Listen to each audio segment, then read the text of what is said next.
Episodio número 3272.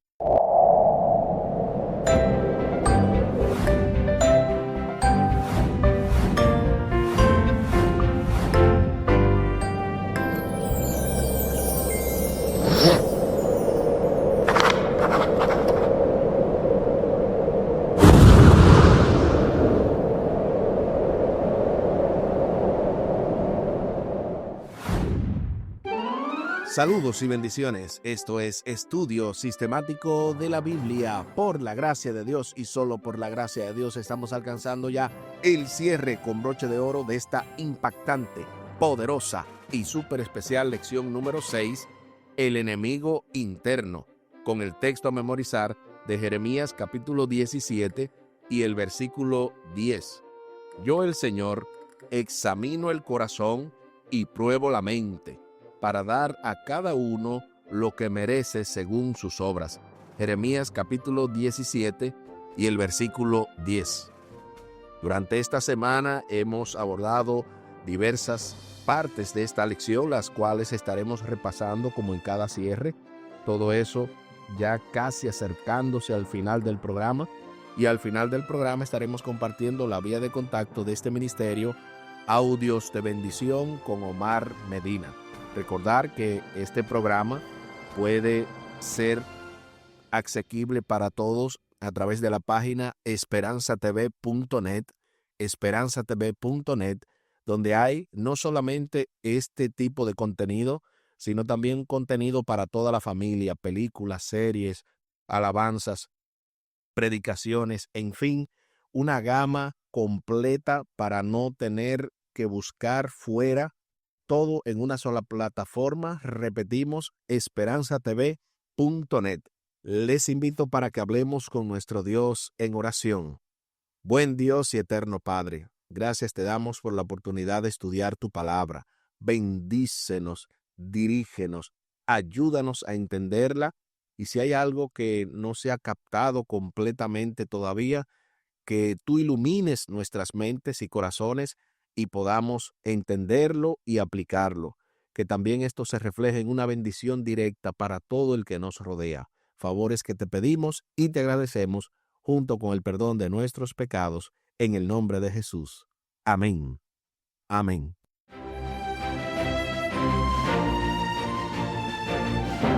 El enemigo interno. Como en cada cierre se hacen algunas recomendaciones, en este caso se recomienda la lectura del libro Historia de los Patriarcas y Profetas. Repetimos, el libro Patriarcas y Profetas, dentro del capítulo 45, la caída de Jericó. Y de ese mismo libro, a propósito, también encontramos una cita sumamente exquisita, la cual vamos a leer de manera inextensa, pero luego vamos a ir analizando paso a paso. Repito, la cita se encuentra dentro del libro Historia de los Patriarcas y Profetas, dentro del capítulo 45, la caída de Jericó. El pecado mortal que condujo a Acán a la ruina tuvo su origen en la codicia, que es, entre todos los pecados, el más común y el que se considera con más liviandad. Acán reconoció su culpa, pero lo hizo cuando ya era muy tarde para que su confesión le beneficiara. Había visto a los ejércitos de Israel regresar de Jai derrotados y desalentados, pero no se había adelantado a confesar su pecado. Había visto a Josué y a los ancianos de Israel postrarse en tierra con indecible congoja. Si hubiera confesado entonces, habría dado cierta prueba de verdadero arrepentimiento, pero siguió guardando silencio. Había escuchado la proclamación de haberse cometido un gran delito y hasta había oído definir claramente su carácter, pero sus labios quedaron sellados. Luego se realizó la solemne investigación. cómo se estremeció de terror su alma cuando vio que señalaban su tribu, luego su familia y finalmente su casa. Pero ni aun entonces dejó oír su confesión hasta que el dedo de Dios lo señaló. Entonces, cuando su pecado ya no pudo ocultarse, reconoció la verdad. ¿Cuán a menudo se hacen semejantes confesiones? Hay una enorme diferencia entre admitir los hechos una vez probados y confesar los pecados que solo nosotros y Dios conocemos.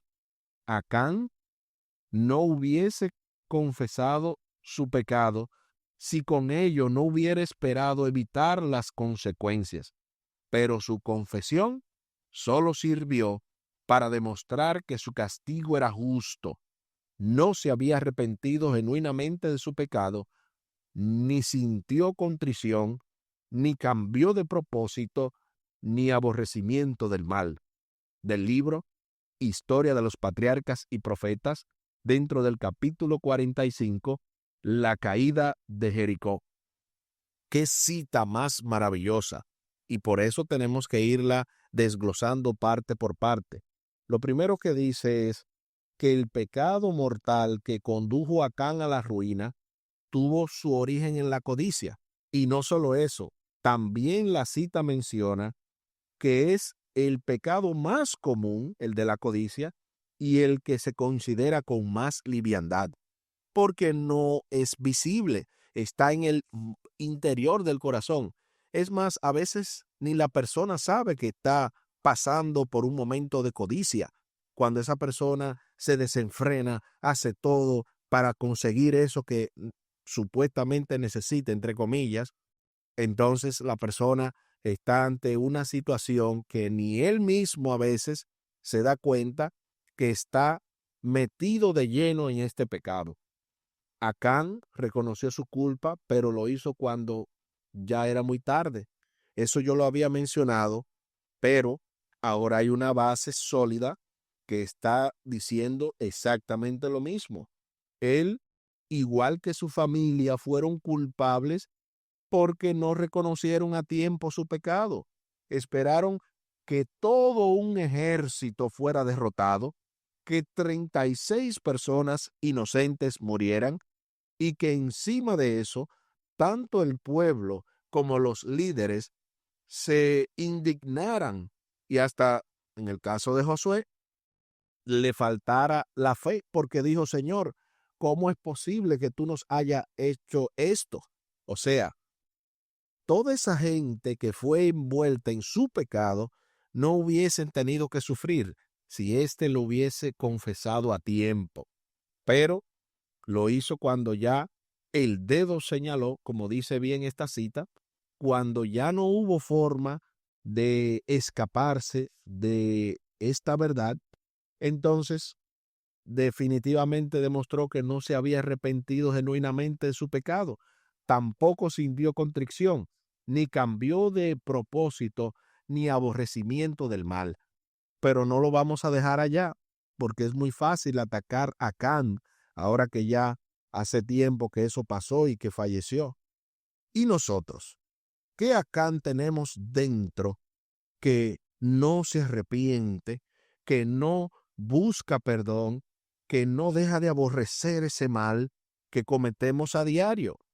Dejemos esos mantos babilónicos, dejemos todo ese anatema para que Dios vea en nosotros un genuino arrepentimiento. A continuación se hacen las preguntas finales para luego pasar al repaso. Primero, analiza las implicaciones del 10º mandamiento en Éxodo capítulo 20, versículo 17. En un mundo dominado por las publicidades y el consumismo, ¿cómo podemos distinguir en la práctica entre un deseo y una necesidad? ¿Y por qué es importante esta distinción? Sobre esta pregunta vamos a ver primero cómo dice Éxodo 20, 17 y luego daremos la respuesta. Éxodo capítulo 20, versículo 17 dice, no codiciarás la casa de tu prójimo, no codiciarás la mujer de tu prójimo, ni su siervo, ni su criada, ni su buey, ni su asno, ni cosa alguna de tu prójimo. Ahí está lo que dice Éxodo capítulo 20 y el versículo 17. Ahora sí, respondamos a la pregunta: ¿cómo podemos distinguir en la práctica entre un deseo y una necesidad? ¿Y por qué es importante esa distinción? Aquí escribí: cuando eso que deseas te quite el sueño, el tiempo de adorar a tu Creador, la felicidad y la paz, estamos no ante un deseo, sino una codicia.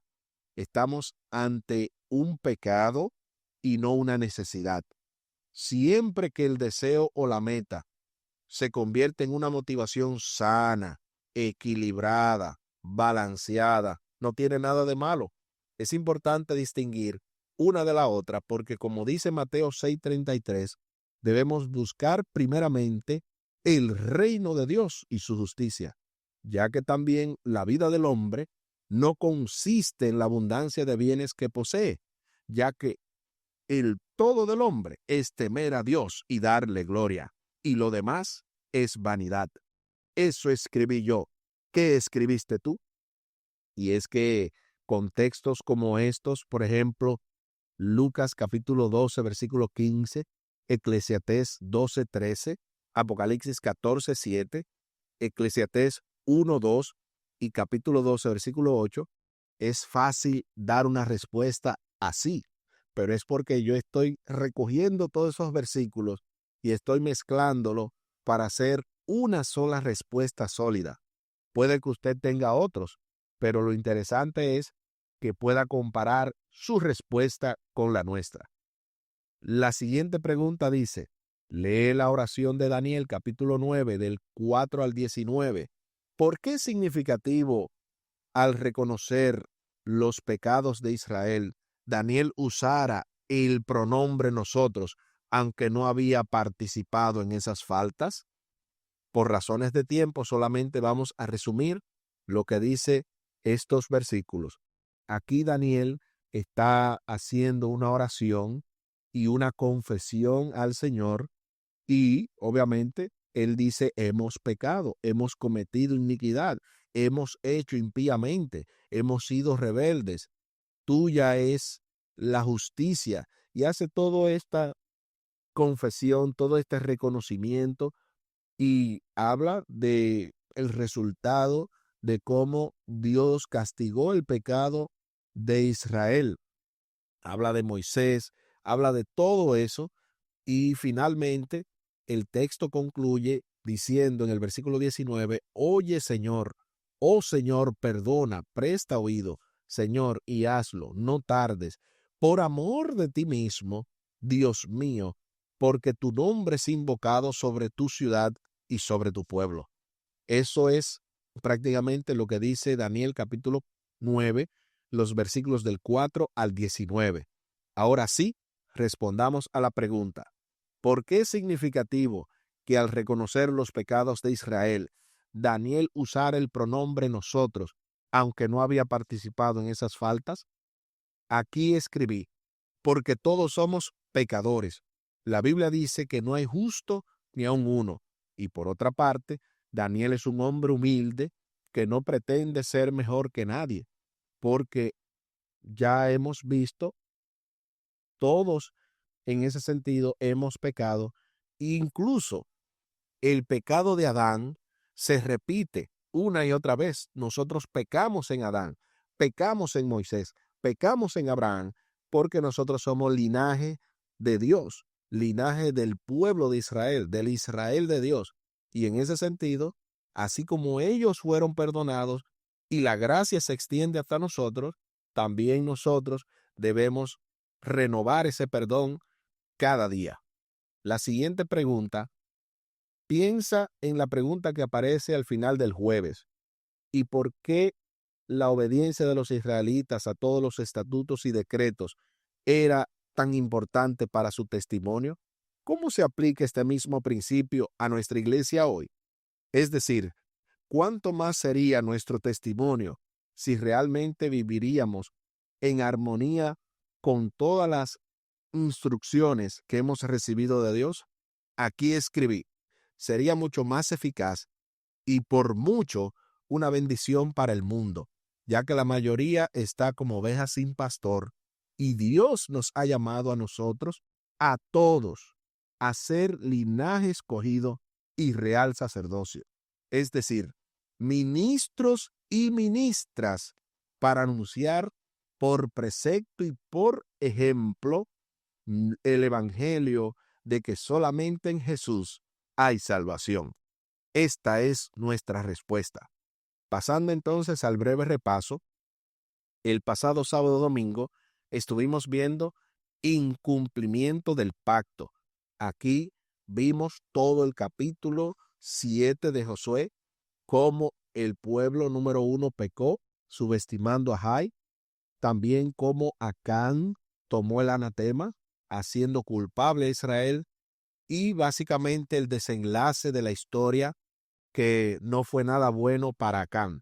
Pero en la parte del lunes, ahí se estuvo hablando más específicamente del pecado de Acán y el procedimiento fue bien interesante, porque primero se toma la tribu de Judá, luego la familia del bisabuelo, del abuelo, del padre, hasta llegar a Acán. De manera que se demuestra que Acán estaba ocultando información relevante y solo cuando ya no pudo más, reveló su pecado, tal y como también mencionamos en la lección del día de hoy. En la parte del martes estuvimos viendo decisiones equivocadas y vimos la petición directa que le hace Josué a Acán cuando le dice: hijo mío, confiesa tu pecado, dale la gloria a Dios. Y ya una vez descubierto, pues dijo exactamente cómo lo hizo, pero ya se sabía que era él. Hasta ese momento no se sabía, pero cuando ya tocó su persona, pues al igual que el caso de Adán y Eva, la decisión de Acán reveló esa codicia que él tenía, la incredulidad.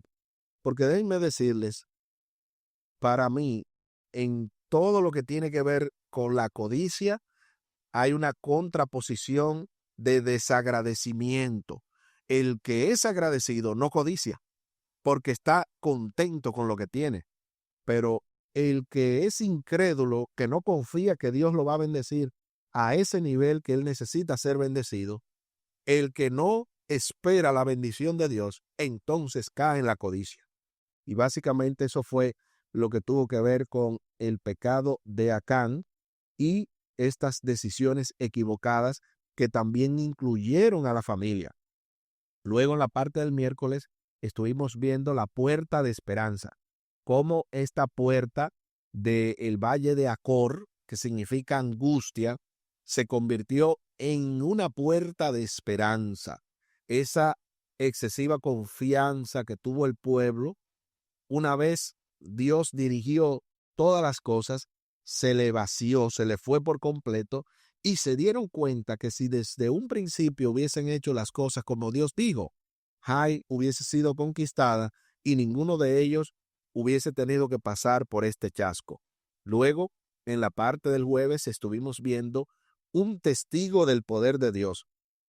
Y como ya vimos en la pregunta que se mencionó en este día, en esta lección del día de hoy, se habló de qué manera ese paralelismo del testimonio de Israel, el testimonio de la iglesia, y es interesante de que estamos llamados a ser un ejemplo vivo, todos los adventistas, no solo los de Loma Linda que mencionamos la longevidad, sino los de todo el mundo, estamos llamados a ser un ejemplo, que cuando la gente vea que nuestra salud es diferente, que nuestro comportamiento es diferente, que nuestros estilos de vida son diferentes, que los milagros de Dios se ven y se palpan en nuestras vidas, entonces el mundo sabrá que en el pueblo de Dios, en la iglesia adventista del séptimo día, hay un verdadero Dios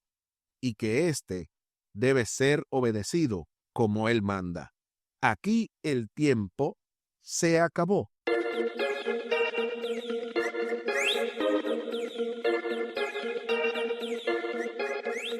¿Qué hemos aprendido en el día de hoy?